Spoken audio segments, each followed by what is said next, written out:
आपका स्वागत है। खबरों की ओर आगे बढ़ें, लेकिन उससे पहले आपको सीधे लिए चलते हैं उत्तराखंड के रुद्रपुर, जहां प्रधानमंत्री नरेंद्र मोदी एक रैली को संबोधित कर रहे हैं। उत्तराखंड ने रिकॉर्ड समय में 100% आबादी का सिंगल डोज वैक्सीनेशन करके दिखाया है। मैं इस जागरूकता और निष्ठा के लिए आप सभी नागरिक भाइयों बहनों को हृदयपूर्वक बहुत बहुत बधाई देता हूं।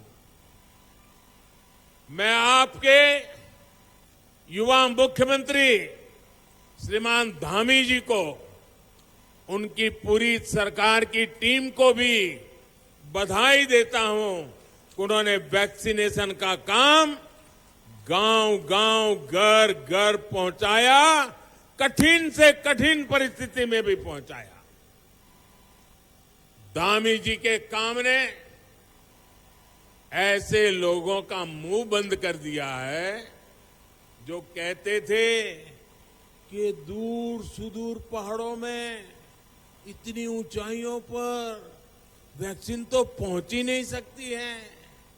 आपको मालूम है ना ऐसी बातें कौन करते थे, जानते हो ना आप लोग? ये निराशा से भरी हुई बातें किसकी होती थी? आप इन लोगों को भली भांति पहचानते हो ना। ये वही लोग हैं जिन्होंने वैक्सीनेशन अभियान के दौरान भारत की वैक्सीन को लगातार बदनाम किया। ये वही लोग हैं जो वैक्सीन को लेकर चारों तरफ दिन रात अफवाहें फैलाने में लगे थे। साथियों, आप एक बात और सोचिए, वैक्सीन तो सबके लिए होती है, फिर इनको वैक्सीन से क्या तकलीफ थी? इनको तकलीफ ये थी कि वैक्सीन की वजह से हर देशवासी सुरक्षित हो जाएगा,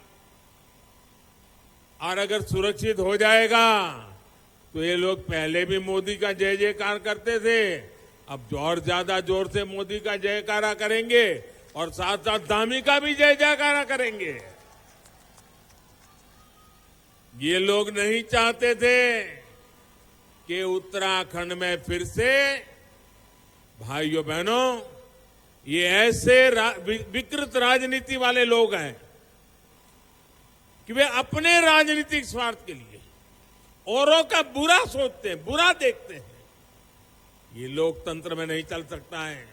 भाइयों बहनों, वो तो नहीं चाहते थे वैक्सीन लग जाएगी तो फिर बद्रीनाथ, केदारनाथ, मसूरी, नैनीताल यात्री आना शुरू हो जाएंगे, टूरिस्ट शुरू हो जाएंगे, तो फिर उनकी राजनीति की खिचड़ी कैसे पकेगी? और इसलिए वो लोगों को वैक्सीन के लिए गुमराह करते थे। ये नहीं चाहते थे कि वैक्सीन का कवच पाने के बाद रोजगार और उद्योग धंधे फिर से चल पड़े। आप उधम सिंह नगर के लोग तो अच्छी तरह समझते हैं कि इन्होंने कितना खतरनाक खेल खेला, और इसके पीछे की सबसे बड़ी वजह जानते हैं क्या थी? ये सोचते थे कि सब कुछ पटरी पर आ जाएगा तो ये मोदी को गाली कैसे देंगे, फिर ये भारत को बदनाम कैसे करेंगे। लेकिन ये लोग उत्तराखंड का सामर्थ्य भूल जाते हैं। मेरे प्यारे भाइयों बहनों, ये दशक उत्तराखंड का दशक है। ये 10 साल उत्तराखंड के लिए बहुत महत्वपूर्ण है।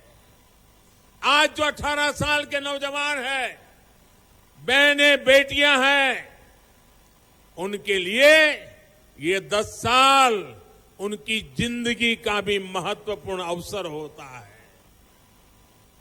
हमारा देश, हमारा उत्तराखंड ऐसे लोगों के रोकने से रुकने वाला नहीं है।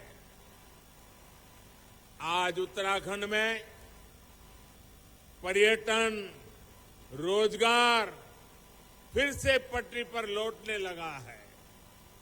उधम सिंह नगर के उद्योगों ने फिर से गति पकड़नी शुरू कर दी है। साथियों, 100 साल में ऐसी महामारी दुनिया ने नहीं देखी है। पूरी मानव जात 2 साल से इस महामारी ने उसको अपनी चपेट में लिया हुआ है। भाइयों बहनों, भारत में हमारी सरकार ने लगातार प्रयास किया कि कोरोना की वजह से तबाही कम से कम हो। हमारे जो छोटे उद्यमी हैं, जो